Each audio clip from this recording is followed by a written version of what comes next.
Sebuah kisah tentang kehilangan, harapan, dan cinta tanpa syarat. Di balik senyuman seorang ibu, di balik tangis diam seorang adik. Ada luka yang tak pernah dilihat siapapun. Usai sang ayah wafat hingga sang ibu alami sakit keras. Selamat datang di Santi Story. Channel ini menyajikan cerita yang penuh makna, haru, dan pelajaran hidup. Setiap cerita yang kami angkat berasal dari pengalaman nyata, dikemas dalam narasi yang menyentuh hati. Sebelum masuk ke ceritanya, sahabat jangan lupa absen dulu ya. Sahabat dari mana saja. Untuk kamu yang belum subscriber jangan lupa subscriber. Yang sudah subscriber semoga rezekinya mengalir. Yuk kita dengar ceritanya. Matahari baru saja terbit, sinarnya perlahan menembus celah jendela rumah kayu sederhana yang berdiri di pinggiran desa. Suara ayam berkokok dan dentingan piring dari dapur menandakan pagi itu berjalan seperti biasa. Bu Sinta tengah memasak nasi goreng dengan sisa beras semalam. Sementara Rani, gadis kecil berumur 10 tahun, sibuk menyisir rambutnya di depan cermin yang sudah sedikit retak di sudut ruang tamu. Raka, si sulung yang baru beranjak 17, sedang menyapu halaman depan sambil bersenandung pelan lagu lawas kesukaan ayahnya. Raka, nanti tolong antar adikmu ke sekolah ya. Ibu harus ke warung sebentar, teriak Bu Sinta dari dapur. Iya, Bu. Jawab Raka sambil tersenyum kecil. Ayah mereka, Pak Arman, sedang duduk di kursi kayu reot dekat pintu. Ia baru pulang dini hari dari pekerjaan sebagai penjaga malam di gudang beras di kota sebelah. Tubuhnya terlihat letih, matanya sembab, tapi ia tetap menyambut pagi dengan senyuman yang hangat. Tangannya gemetar sedikit saat menyulut rokok kretek yang tinggal setengah. Pak, istirahat dulu, jangan dipaksain. Tadi malam kan hujan. Pasti dingin di gudang itu, tegur Bu Sinta sambil menyuguhkan teh manis hangat. Pak Arman hanya tersenyum tipis. Bentar lagi juga Raka bisa bantu-bantu kerja, kan, Kak? Katanya sambil melirik putranya. Raka hanya mengangguk. Ia tahu ayahnya lelah, tapi tak pernah mau menunjukkan kelemahannya di depan keluarga. Pagi itu berjalan begitu pelan, namun damai. Rani sudah berpamitan, dan Bu Sinta sedang mencuci piring. Raka hendak masuk mengambil tas untuk mengantar adiknya, ketika suara benda jatuh membuat jantungnya berdegup keras. Brak! Raka menoleh, dan tubuhnya seolah membeku. Ayahnya tergeletak di tanah, tubuhnya kejang, dan rokok yang tadi dipegangnya kini terbakar di rerumputan kering. Bu! Ayah! Teriak Raka histeris. Bu Sinta menjatuhkan ember yang sedang ia bawa dan berlari keluar. Wajahnya pucat pasi. Pak! Pak, bangun. Pak, tangisnya pecah. Rani yang baru saja melangkah keluar gerbang sekolah, langsung kembali berlari ke rumah dengan wajah ketakutan. Raka mencoba menahan tubuh ayahnya yang masih bergerak tak terkendali. Tangannya gemetar, air matanya jatuh tak terbendung. Ia tak tahu harus melakukan apa. Ini pertama kalinya ia melihat seseorang kejang seperti itu. Ia berteriak minta tolong ke tetangga. Tapi pagi itu desa masih sepi. Beberapa orang yang mendengar datang berlarian. Pak Udin, tetangga dekat, mencoba membantu. Cepat bawa ke puskesmas. Dengan susah payah, Raka dan beberapa warga mengangkat tubuh ayahnya ke atas becak milik Pak Udin. Bu Sinta terus menggenggam tangan suaminya sambil menangis memohon. Pak, jangan tinggalin kami. Anak-anak masih kecil. Aku butuh kamu. Rani hanya berdiri terpaku, tubuhnya gemetar, matanya membulat penuh ketakutan. Tak sampai 2 jam kemudian, kabar itu datang, seperti petir menyambar di siang bolong. Pak Arman dinyatakan meninggal dunia. Serangan jantung. Terlambat ditangani. Dokter hanya bisa menggelengkan kepala. Raka tidak bisa menahan tubuhnya yang langsung lemas. Ia jatuh berlutut di lantai puskesmas, air matanya jatuh tanpa suara. Bu Sinta meraung di sudut ruangan, memeluk tubuh suaminya yang sudah tak bernyawa. Sementara Rani hanya berdiri terpaku, memegangi ujung bajunya sendiri, tidak mengerti sepenuhnya apa arti semua ini. Yang ia tahu, ayahnya tidak bangun lagi. Hari itu langit mendung. Rumah mereka dipenuhi pelayat dari warga kampung. Suara doa, isak tangis, dan ucapan belasungkawa silih berganti. Namun semua itu terasa hampa di telinga Raka. Ia duduk di dekat pintu, memeluk lutut, pandangannya kosong. Rani bersandar di bahu ibunya, tak menangis, hanya diam, karena air matanya telah habis sedari pagi. Setelah pemakaman, rumah yang sempat ramai mendadak kembali sunyi. Suara tangis sudah tak terdengar. Yang tersisa hanya aroma dupa sisa doa dan foto ayah mereka yang kini berdiri kaku di atas meja kecil, dikelilingi bunga kertas dan potret kenangan. Di malam pertama tanpa ayah, Raka terjaga sepanjang malam. Ia duduk di depan jendela sambil menatap langit yang kelam. Di dalam kamar, Rani tidur memeluk bantal ayahnya yang masih menyisakan aroma tubuh terakhirnya. Bu Sinta terbaring lemah, punggungnya menghadap tembok, matanya menatap kosong ke dinding. Kehilangan itu nyata. Tak ada yang bisa menggantikannya. Dunia mereka tak lagi sama. Dan entah bagaimana, waktu mulai terasa berjalan sangat pelan, dan setiap detiknya menyakitkan. Sudah 3 minggu sejak kepergian Pak Arman, namun suasana di rumah itu masih terasa sepi dan berat, seperti waktu enggan berjalan. Tak ada lagi suara batuk halus ayah di pagi hari, tak ada lagi langkah kakinya yang pulang dini hari dari bekerja. Yang tersisa hanyalah bayang-bayang kenangan, menempel di tiap sudut rumah kecil mereka. Raka, yang semula duduk di kelas 12 SMA, kini tak lagi mengenakan seragam putih abu-abu. Ijazah pun belum ia miliki. Ia berhenti sekolah tanpa sempat pamit pada teman-temannya, hanya menitip pesan pada wali kelas bahwa ia tak akan kembali. Tak ada waktu untuk menjelaskan. Ia harus mengambil keputusan cepat. Sejak ayah tiada, beban rumah tangga berpindah ke pundaknya yang masih remaja. Ia mulai bangun pagi bukan untuk sekolah, tapi untuk mencari kerja. Mulai dari bantu angkat karung di pasar, menjadi kuli bangunan harian, hingga kadang menawarkan jasa cuci motor di bengkel tetangga. Pekerjaan apapun ia terima, asal halal dan ada upahnya. Tangannya mulai kasar, tubuhnya cepat lelah, tapi ia selalu pulang membawa sebungkus nasi untuk Rani dan ibunya. Rani juga berubah. Gadis kecil yang biasanya ceria dan cerewet, kini lebih sering diam. Di sekolah, ia duduk paling belakang, jarang bicara, dan kerap menunduk saat ditanya. Guru-gurunya memperhatikan perubahan itu, namun mereka hanya bisa menatap iba. Suatu siang, wali kelasnya memanggilnya ke ruang guru karena melihat nilai-nilainya menurun drastis.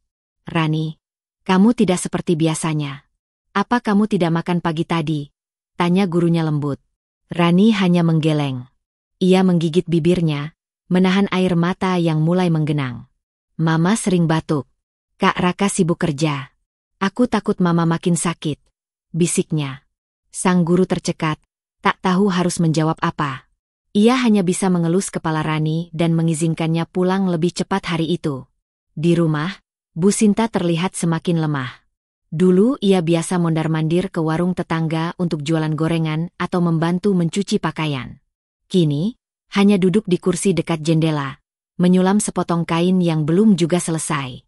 Wajahnya pucat, matanya sayu, dan batuknya semakin sering terdengar, kering dan tajam, seperti memekakkan sunyi rumah. "Bu, periksa yuk ke puskesmas," pinta Raka suatu malam, sambil duduk di samping ibunya yang menggigil meski tubuhnya dibalut selimut. Bu Sinta hanya menggeleng. "Uangnya buat beli beras saja, Nak. Ibu masih kuat kok, cuma masuk angin biasa," jawabnya dengan suara yang nyaris tak terdengar. Tapi Raka tahu itu bukan sekadar masuk angin. Ia bisa melihat ibunya kian hari makin kurus. Tangannya mulai gemetar saat memegang cangkir. Bahkan, kadang ibunya jatuh tertidur di tengah kalimat saat mereka sedang berbincang. Hidup mereka kian sulit. Listrik rumah sering padam karena menunggak. Beberapa malam mereka tidur dalam gelap, ditemani nyala lilin dan nyamuk yang terus berdengung. Air dari sumur juga mulai keruh karena pompa yang rusak tak bisa dibetulkan. Mereka harus menimba manual, dan itu membuat Raka semakin lelah. Tetangga sekitar, meski beberapa bersimpati, hanya bisa membantu sesekali. Mereka pun hidup dalam keterbatasan. Ada yang sekadar memberikan sayur sisa dagangan, ada pula yang menyumbang pakaian bekas untuk Rani. Tapi bantuan itu tidak cukup untuk menopang hidup mereka. Malam-malam menjadi waktu yang paling sunyi. Setelah makan seadanya, kadang hanya nasi putih dan garam, Rani akan tidur lebih dulu. Raka masih duduk di depan rumah, menatap langit yang kosong, mencoba menghitung sisa harapan. Di dalam kamar, Bu Sinta batuk lagi. Suaranya menggema seperti ketukan waktu yang makin mendekati akhir. Raka menatap langit dan berbisik dalam hati. Apa ayah dengar semua ini dari sana? Apa ayah tahu betapa berat hidup kami setelah kepergianmu? Tak ada jawaban. Yang ada hanya embusan angin malam yang membuat tubuhnya menggigil, dan rasa sesak di dada yang tak pernah benar-benar pergi sejak hari itu. Pagi itu, embun masih membasahi dedaunan di halaman rumah saat Raka menuntun sepeda tuanya keluar. Tas ransel lusuh digantungkan di punggungnya, bukan berisi buku pelajaran seperti dulu, tapi handuk, sabun motor, dan kain lap yang mulai bau apek karena tak sempat dicuci bersih. Ia melangkah cepat menuju bengkel milik Pak Darto, beberapa ratus meter dari rumah, tempatnya bekerja mencuci motor dengan upah 5.000 per kendaraan. Tangannya yang dulu halus kini penuh kapalan. Air sabun dan uap knalpot menjadi teman sehari-hari. Meski upahnya kecil, ia tetap bersyukur, karena dari sanalah ia bisa membeli sebungkus nasi dan sepotong tempe untuk dibawa pulang. Di rumah, Rani duduk di lantai dapur, memarut kelapa sambil sesekali menengok ibunya yang terbaring di ruang depan. Anak sekecil itu seharusnya bermain, belajar mengeja, atau menggambar bunga di buku gambar.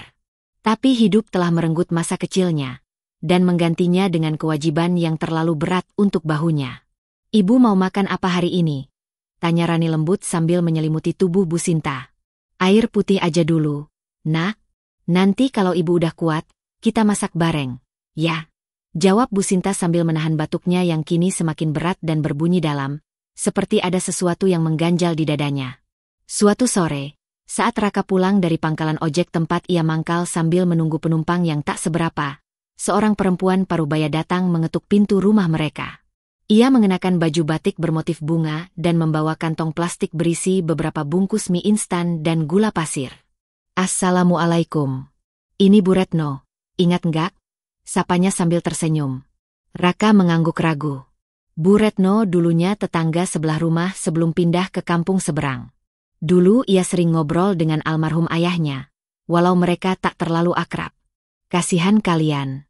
Ibu kalian sakit, ya? Saya dengar dari tetangga. Ini ada sedikit sembako, jangan ditolak, ya?"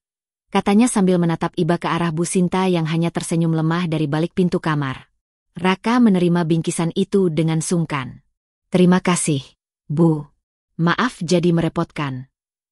"Oh, nggak apa-apa, saya ikhlas. Saya juga pernah susah, jadi saya ngerti rasanya.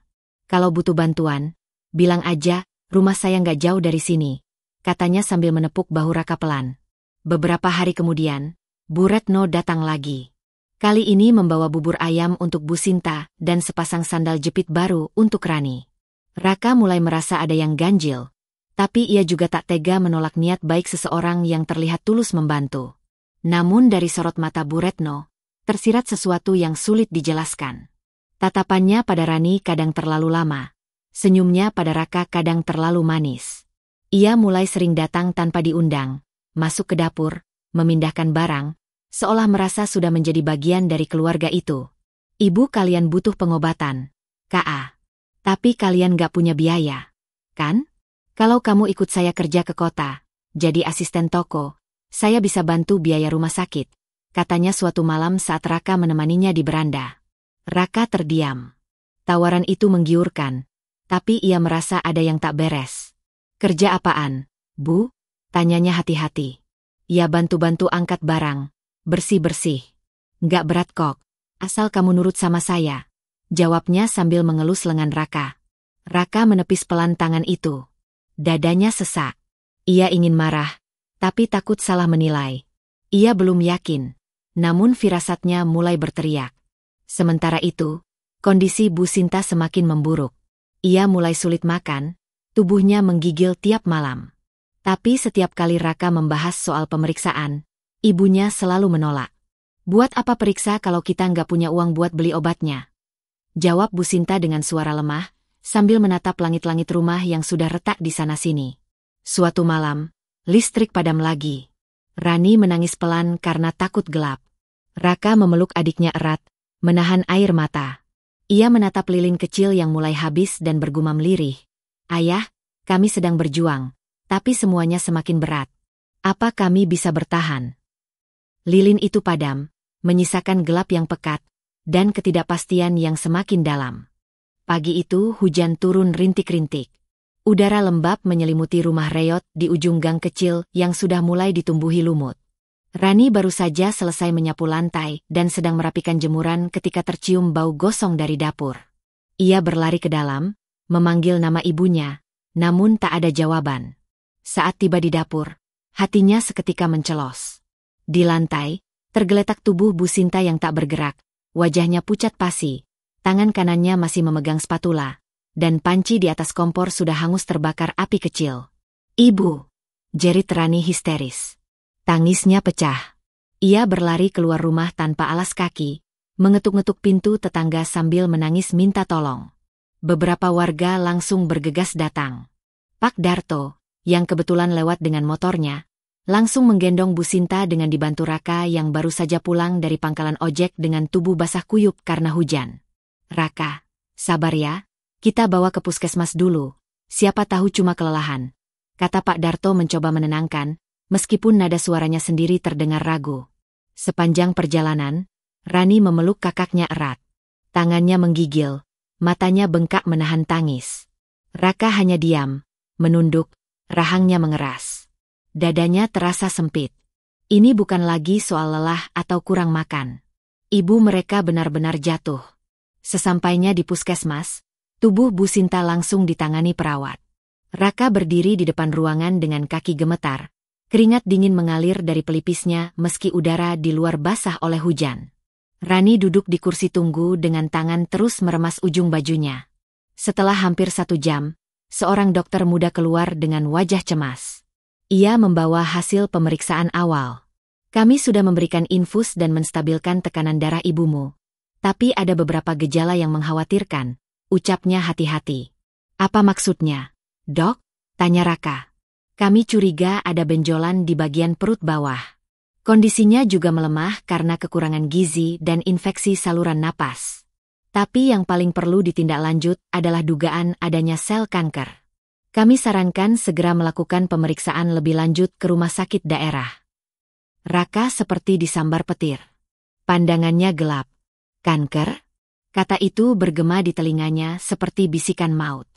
Ia menatap Rani yang hanya memandangi lantai sambil bergetar. Anak itu tak berkata apa-apa, tapi air matanya kembali mengalir perlahan. Setelah Bu Sinta dipulangkan, suasana rumah berubah makin suram. Bau obat dan kertas resep dari puskesmas memenuhi meja ruang tamu. Tubuh Bu Sinta hanya bisa berbaring, sesekali duduk jika dipapah. Wajahnya makin tirus, dan batuknya terdengar lebih dalam, lebih menakutkan. Raka tahu ia tak bisa menunggu lagi.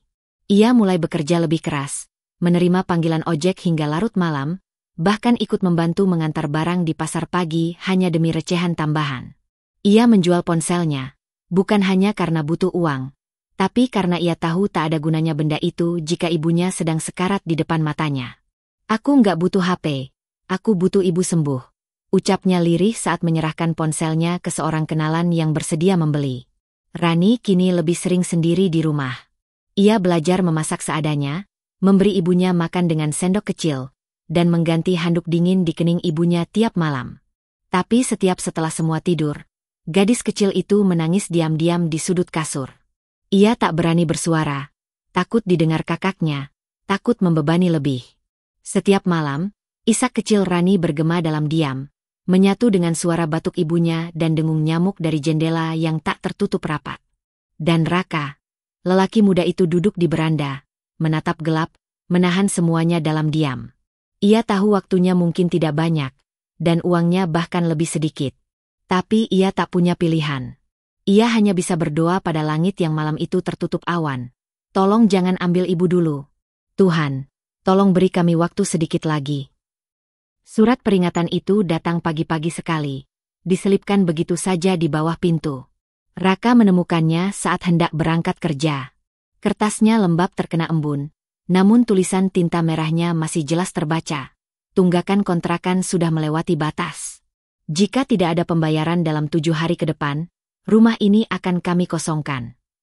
Raka membaca surat itu berulang kali, seolah berharap ada kalimat yang berubah. Tapi tidak. Kata-katanya tetap dingin, tegas, dan mematikan. Ia terduduk di anak tangga rumah dengan kepala tertunduk. Satu demi satu beban terasa menggulung, menimpa bahunya yang sudah terlalu lelah. Ibu yang sakit keras. Adik yang masih kecil. Kini atap di atas kepala mereka pun terancam hilang. Hari itu, Raka tidak pergi bekerja. Ia duduk berjam-jam di samping ranjang Bu Sinta, menatap wajah pucat ibunya yang tertidur lemah. Nafasnya terdengar berat, dadanya naik turun pelan. Di sudut ruangan, Rani melipat pakaian sambil diam-diam menahan air mata. Tak ada lagi yang bisa mereka jual. Uang dari hasil menjual ponsel sudah habis untuk biaya periksa awal dan obat generik seadanya. Saat malam datang dan rumah kembali dalam gelap karena meteran listrik yang diputus, Raka membuat keputusan yang paling sulit dalam hidupnya. Ia akan merantau ke kota. Aku harus pergi, Ran, bisiknya sambil duduk di samping adiknya. Kalau aku nggak ke kota cari kerja yang lebih layak, kita semua bisa kehilangan tempat tinggal. Rani menatap kakaknya dengan wajah takut. Tapi, kakak tinggalin aku sama ibu. Raka menggenggam tangan adiknya erat. Aku nggak pergi untuk meninggalkan kalian. Aku pergi untuk bertahan. Aku janji nggak lama. Nanti kalau uangnya cukup, kita tinggal di tempat yang lebih baik. Ibu bisa dirawat di rumah sakit. Malam itu, mereka tidur bertiga dalam satu kasur. Rani memeluk ibunya erat, sementara Raka tak bisa memejamkan mata sama sekali. Ia menatap atap rumah yang mulai bocor, memikirkan masa depan yang tak kunjung menampakkan cahaya.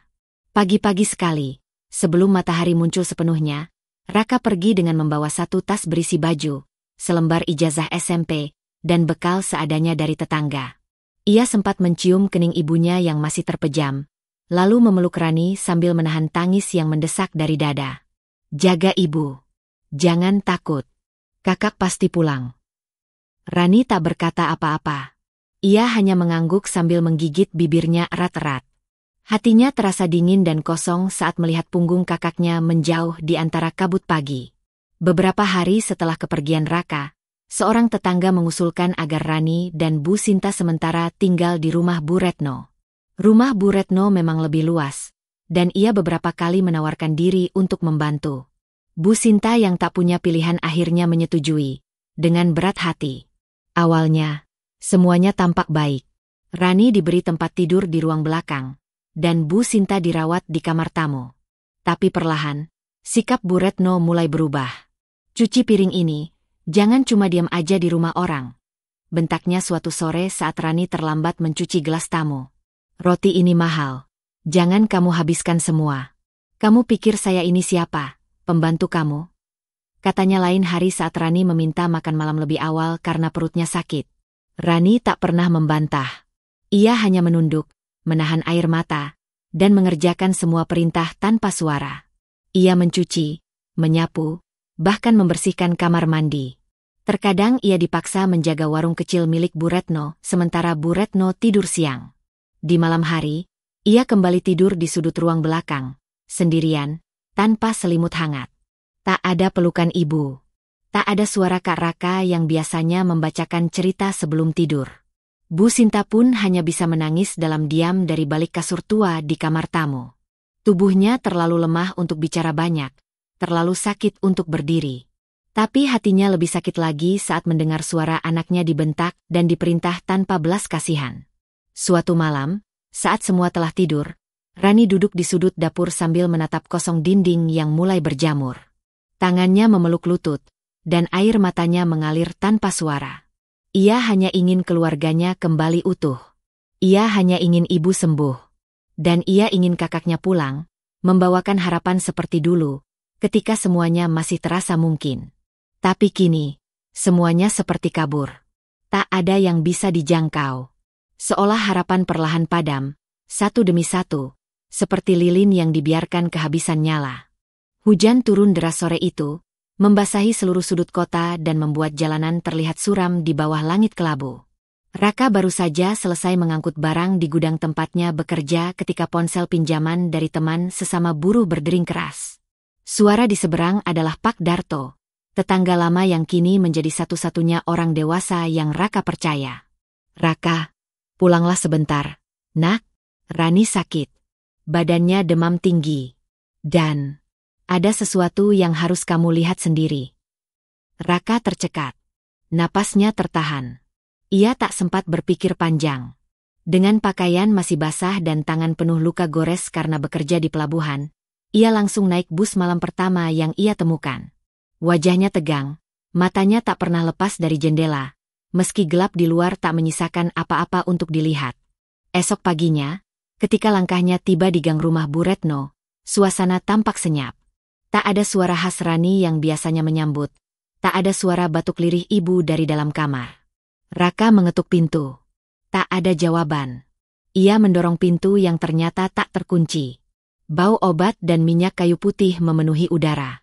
Saat ia masuk perlahan ke dapur, ia menemukan pemandangan yang membuat darahnya mendidih. Rani duduk meringkuk di lantai, menangis tanpa suara.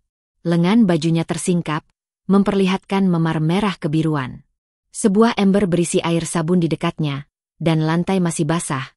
Sepertinya ia dipaksa mengepel dalam keadaan demam. Rani. Suara Raka nyaris patah. Rani menoleh perlahan. Matanya bengkak, napasnya sesak. Kak. Dalam sekejap, Raka menghampiri, memeluk adiknya erat. Seluruh tubuh Rani menggigil. Suhunya tinggi. Tangannya gemetar di pelukan kakaknya. Apa yang terjadi? Siapa yang? Bu Retno. Marah. Aku numpahin teh waktu badan gemeter. Bisik Rani. Suaranya parau dan lemah. Dia cubit aku, bilang aku anak pembawa sial. Raka mematung. Matanya perlahan memerah, rahangnya mengeras. Ia berdiri dan berjalan cepat ke ruang depan, tempat Bu Retno sedang duduk santai menonton televisi sambil memakan roti bakar. Bu Retno. Bu Retno tersentak, lalu mendelik saat melihat Raka. Oh, kamu sudah balik? Wah, anak ini makin jadi-jadi ya. Panggil kakaknya segala. Dasar. Brak. Raka menghantam meja di depannya dengan tangan, membuat gelas tumpah. Apa kau sudah gila? Anak sekecil itu kau siksa. Jaga mulutmu, Raka. Kau pikir saya tidak cukup baik sudah menampung kalian? Kalian menumpang di rumah saya. Anakmu manja, ibumu cuma beban. Aku harus menghidupi semuanya sendiri. Raka maju selangkah. Tangannya mengepal kuat. Matanya merah, tubuhnya bergetar. Tapi ia menahan diri. Jari-jarinya hanya bergetar di udara. Tak sampai melepaskan amarah itu. Rani berdiri lemah dari balik pintu dapur. Suaranya pelan. Kak, jangan. Melihat adiknya, melihat luka dan ketakutan yang terpatri di matanya, Raka tahu satu hal pasti. Mereka tak bisa tinggal di sini satu detik pun lagi. Tanpa berkata apa-apa, Raka masuk ke kamar, membopong tubuh lemah ibunya yang hanya bisa terisak lirih. Bu Sinta menatapnya dengan pandangan sayu, seolah berkata, maafkan ibu tak bisa melindungi kalian. Dengan satu tangan menggendong ibunya, dan satu tangan menggandeng Rani, Raka melangkah keluar dari rumah itu di bawah gerimis yang masih mengguyur pelan. Bu Retno berteriak di belakang mereka, tapi Raka tak menoleh. Baginya, suara itu tak lebih dari lolongan orang yang telah kehilangan kemanusiaannya. Mereka berjalan menyusuri gang sempit dengan langkah terseok. Tanpa tujuan. Tanpa rencana. Hanya membawa kantong plastik berisi pakaian seadanya dan satu tekad dalam hati. Mereka harus tetap bersama. Di bawah langit mendung yang seolah ikut bersedih, Raka menatap ke depan. Dingin menggigit tubuhnya. Tapi yang ia pikirkan hanya satu. Apa masih ada tempat di dunia ini yang mau menerima kami? Langit malam di kota itu tampak kelabu pekat. Hanya sesekali diterangi sorot lampu jalan yang remang. Di bawah salah satu jembatan besar yang membelah jalan protokol, terhampar alas kardus tipis, beberapa karung bekas, dan tikar robek yang kini menjadi rumah untuk 3 jiwa yang kehilangan segalanya. Di sanalah Raka, Rani, dan Bu Sinta menetap sejak beberapa hari lalu, karena tak ada lagi tempat untuk pulang. Hujan turun hampir tiap malam. Angin menyusup tanpa ampun dari celah-celah beton dingin. Saat air menetes dari atas jembatan, Rani akan bergegas memindahkan tas plastik kecil berisi pakaian mereka yang tinggal sedikit. Sementara Raka duduk bersandar di tiang besi besar, menggenggam tangan ibunya yang makin kurus. Tubuh Bu Sinta sudah lama tak kuat berdiri. Nafasnya berat. Terkadang seperti tersedak sendiri oleh rasa sakit yang tak bisa ia keluhkan. Tapi wajahnya, entah bagaimana, tetap memaksakan senyum ketika kedua anaknya memandang. "Maaf, ibu belum bisa jadi tempat kalian bersandar," bisiknya suatu malam, suaranya parau dan nyaris tak terdengar. Raka menunduk. Matanya sembab, tapi ia menahan tangisnya. Ia tahu, jika ia menangis, Rani pasti ikut menangis. Dan jika itu terjadi, ibu mereka akan semakin merasa bersalah. Pagi-pagi sekali, sebelum matahari benar-benar muncul, Raka sudah berdiri di ujung gang yang berdekatan dengan proyek bangunan. Ia menanti mandor yang biasa membagi pekerjaan harian kepada para kuli serabutan. Ia hanya lulusan SMP. Tak ada keterampilan khusus. Tapi tenaganya kuat. Ia sanggup mengangkat pasir dan semen berjam-jam, bahkan tanpa sarapan. Upahnya tak seberapa. 100.000 untuk 1 hari penuh. Itu pun belum tentu dapat tiap hari karena banyak saingan. Sore hari, ia pulang membawa nasi bungkus murah, dibagi 3. Bu Sinta selalu bilang ia sudah kenyang. Tapi Raka tahu, ibu mereka sebenarnya hanya menahan lapar agar 2 anaknya bisa makan lebih dulu. Rani pun tak tinggal diam. Gadis kecil itu kini terbiasa berdiri di lampu merah, membawa tisu dan senyum yang ia paksa-paksakan. Setiap kali mobil berhenti, ia akan mengetuk pelan kaca jendela, menyodorkan sebungkus tisu sambil berkata, "1.000 saja, Kak, buat beli obat ibu saya." Terkadang, ada yang memberi. Tapi lebih sering, ia diabaikan. Pernah sekali ia dibentak keras oleh seorang pengendara, hanya karena terlalu dekat dengan spion mobil. Ia tersungkur, tisu-tisu berserakan di aspal. Tapi ia tetap memungut satu persatu dengan tangan kecilnya, dan kembali berdiri di sudut lampu merah, sendiri, dingin, dan lapar. Di bawah jembatan itu, malam menjadi sangat panjang. Angin menggigit kulit mereka. Suara kendaraan di atas kepala menjadi satu-satunya pengingat bahwa dunia masih berjalan, meski hidup mereka seperti tertinggal jauh di belakang. Suatu malam, tubuh Bu Sinta menggigil hebat. Raka panik, menggulung tubuh ibunya dengan karung goni dan jaket tipis satu-satunya yang ia punya. Ia tak tahu harus bagaimana. Mereka tak punya uang untuk rumah sakit. Obat warung pun sudah tak mempan. Namun, seperti malam-malam sebelumnya, Bu Sinta masih tersenyum. "Kalian kuat, ya? Jangan takut hidup miskin. Asal kalian jangan pernah saling meninggalkan." Rani menangis diam-diam di balik pelukannya. Ia memeluk tubuh ibunya yang mulai dingin, berharap keajaiban datang lewat hembusan angin malam. Keesokan harinya, tubuh mereka masih lemas. Makanan terakhir yang mereka makan hanya sisa nasi kemarin, dihangatkan dengan air panas yang mereka minta dari warung kaki 5. Tapi pagi itu, Raka tetap bangun lebih awal, membersihkan tubuh dengan air got yang jernih di ujung kolong, lalu berjalan kembali ke proyek. Ia tak pernah mengeluh, tak pernah berkata lelah. Karena ia tahu, menyerah bukan pilihan. Bukan untuk mereka. Sementara Rani menggenggam erat sekotak tisu baru, melangkah ke perempatan lampu merah dengan kaki kecil yang kian rapuh. Dan Bu Sinta, masih di bawah jembatan, tersenyum lemah di atas tikar lusuh, menunggu anak-anaknya pulang.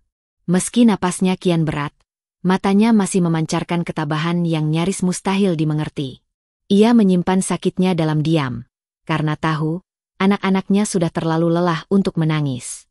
Pagi itu, matahari sedikit lebih hangat dari biasanya. Raka baru saja menyelesaikan setengah hari sebagai kuli bangunan ketika hujan gerimis tiba-tiba mengguyur kota. Ia menepi ke teras sebuah warung makan sederhana di pinggir jalan besar. Baju kerjanya basah kuyup, wajahnya lusuh, dan tangan kasarnya masih menggenggam plastik kecil berisi sisa nasi untuk makan malam mereka bertiga. Pemilik warung itu, seorang perempuan parubaya bernama Bu Sri, memperhatikan Raka dari balik jendela. Ia sudah beberapa kali melihat pemuda itu duduk di teras warungnya, menunggu hujan reda tanpa pernah meminta apapun. Bahkan ketika pelanggan lain selesai makan dan membuang sisa makanan begitu saja, Raka tak pernah memungutnya. Ia hanya duduk diam, menunduk, dan pergi pelan-pelan. Namun pagi ini berbeda. "Dek, sini dulu," panggil Bu Sri dengan suara tenang namun tegas. Raka terkejut. Ia berdiri pelan, ragu mendekat ke ambang pintu. "Iya, Bu." Masuk sebentar. Kamu kelihatan lelah dan lapar. Raka menggeleng cepat. Saya nggak mau ganggu, Bu. Cuma numpang neduh. Ini bukan soal ganggu atau tidak. Kamu manusia. Nak, duduklah. Makan sedikit. Nasi dan sayur sisa tadi pagi. Tapi masih hangat. Raka hampir menolak lagi. Tapi perutnya yang sudah 2 hari tak diisi benar-benar tak bisa diajak kompromi. Dengan gemetar, ia duduk di kursi kayu dan menerima sepiring nasi dengan tahu dan bayam. Saat sendok menyentuh mulutnya, air matanya jatuh diam-diam. Ia belum pernah makan senikmat ini dalam beberapa bulan terakhir. Bu Sri memperhatikan dalam diam, lalu bertanya pelan, "Tinggal di mana kamu?" Raka ragu menjawab. Tapi entah mengapa, ia merasa bisa percaya. Maka ia pun bercerita, pelan dan jujur, tentang kematian ayahnya, sakit ibu, Rani yang menjual tisu, dan tempat tinggal mereka di bawah kolong jembatan. Wajah Bu Sri berubah. Ia tak banyak bicara, hanya mengangguk-angguk sambil menghela napas. Beberapa hari kemudian, saat Raka kembali ke warung itu dengan harapan bisa membantu mencuci piring sebagai imbalan untuk sisa makan, Bu Sri memanggilnya ke belakang. "Kalau kamu nggak keberatan," katanya perlahan, "tinggallah di sini. Ada kamar kosong di belakang warung. Kamu bantu-bantu bersih-bersih, antar belanja, jaga warung kalau aku ke pasar. Makan dan tidur tanggunganku." "Boleh." Raka menatapnya dengan mata membelalak. "Bu, beneran? Tapi saya nggak minta dikasihani." "Bukan kasihan, Nak. Ini kesempatan.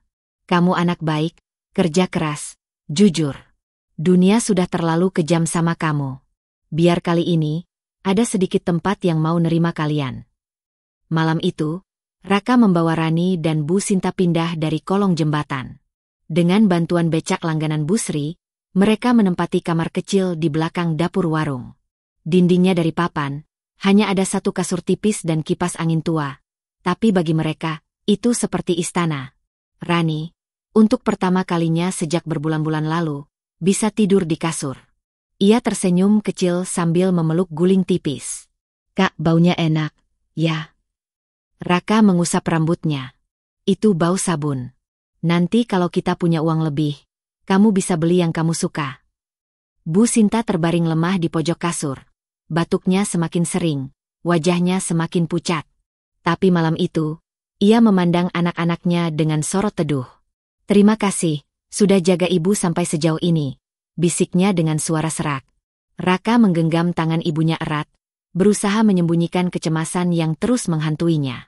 Ia tahu, kebahagiaan kecil ini tidak akan bertahan lama jika mereka tak bisa segera membawa Bu Sinta berobat serius.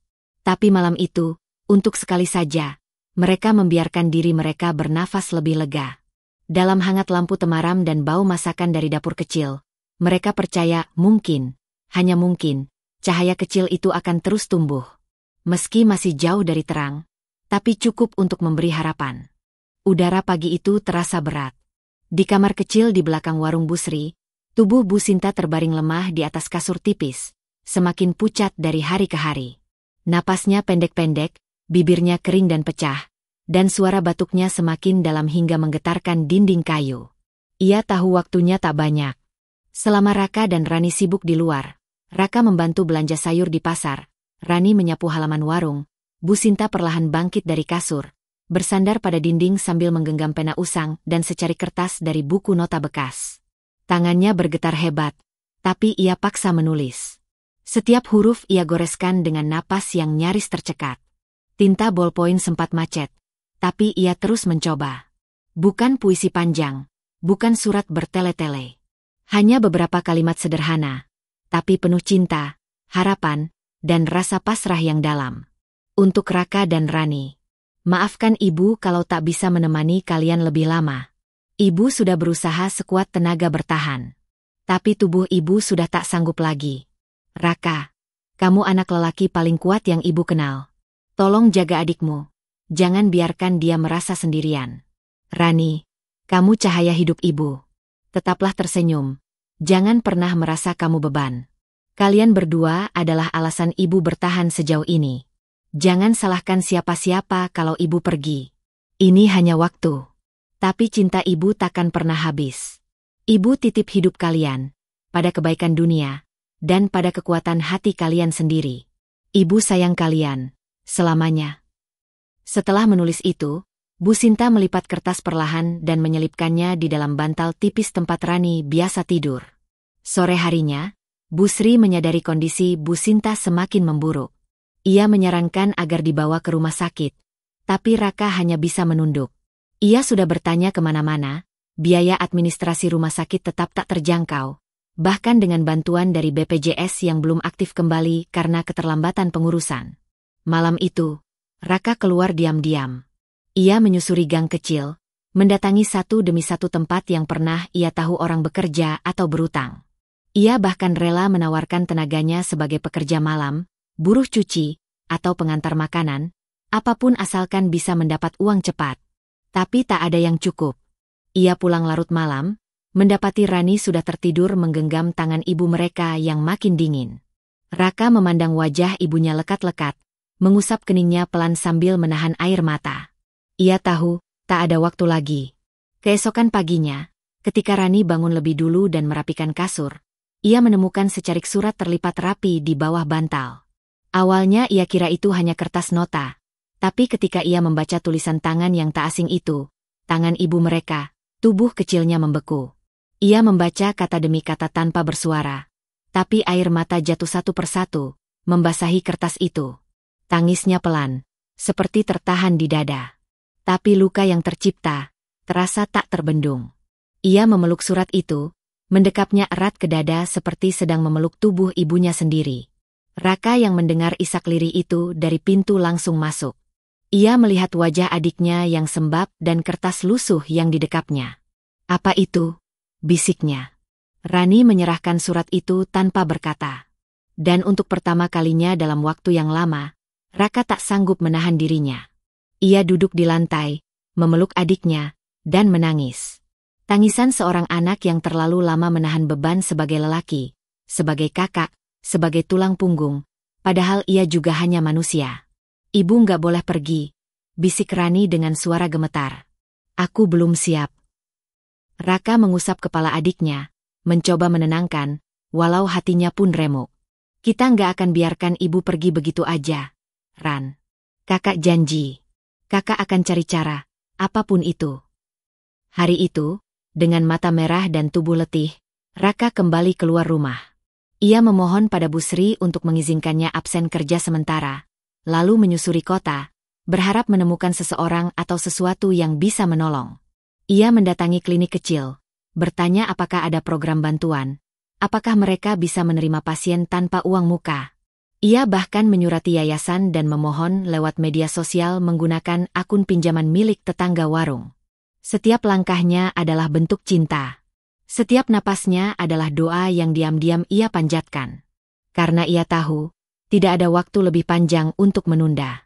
Dan kalaupun takdir akhirnya tak bisa diubah, setidaknya ia akan memastikan, Bu Sinta tahu, bahwa pengorbanannya tak pernah sia-sia.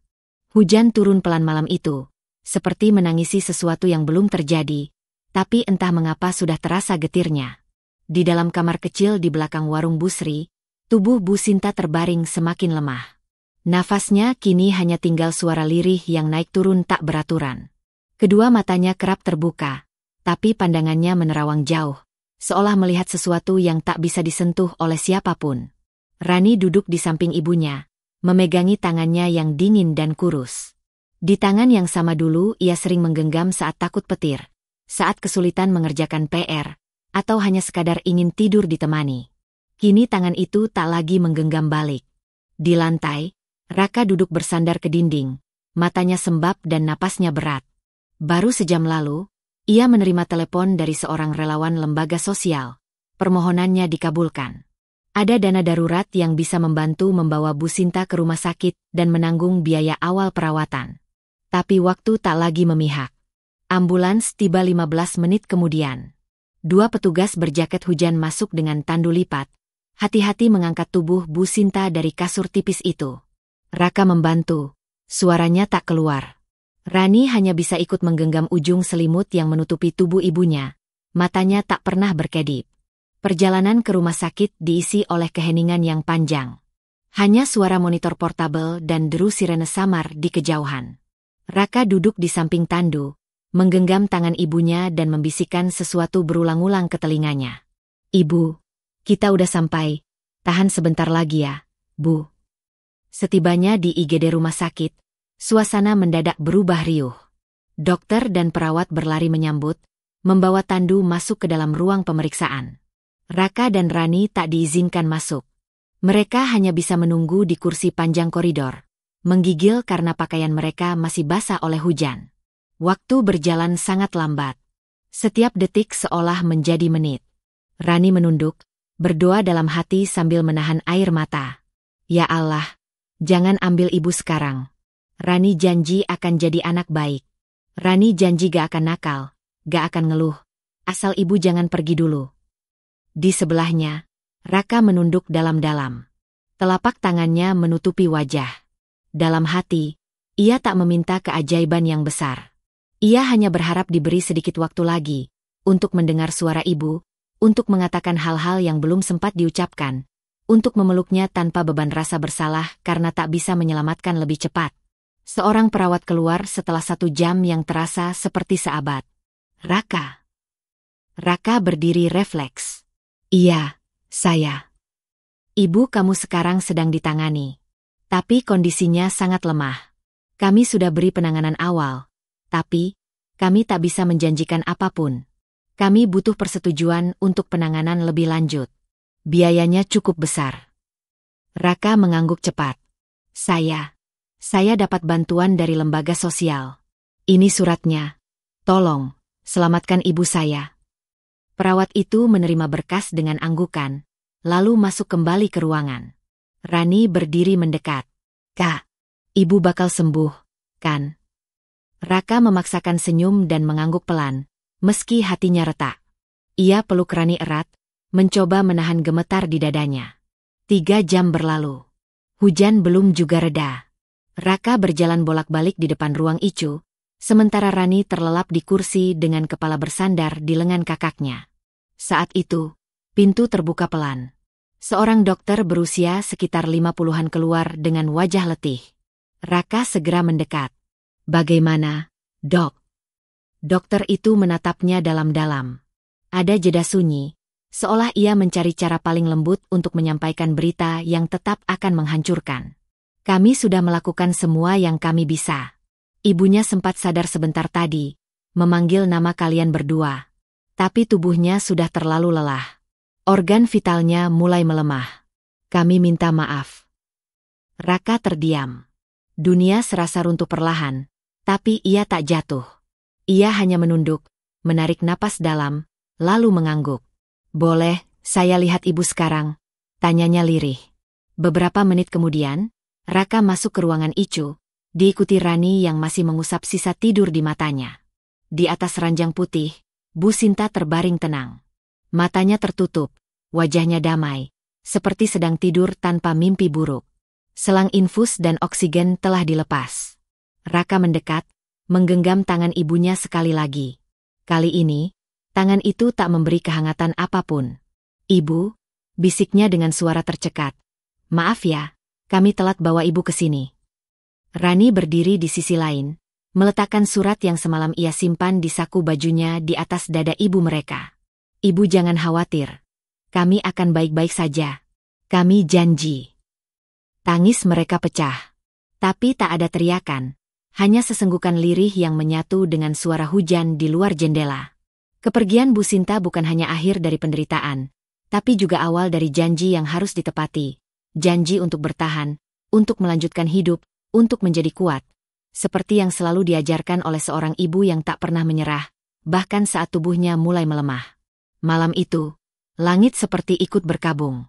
Tapi di balik duka, ada seberkas sinar yang perlahan muncul. Sinar ketabahan, dari 2 anak yang kehilangan segalanya, tapi masih punya satu sama lain.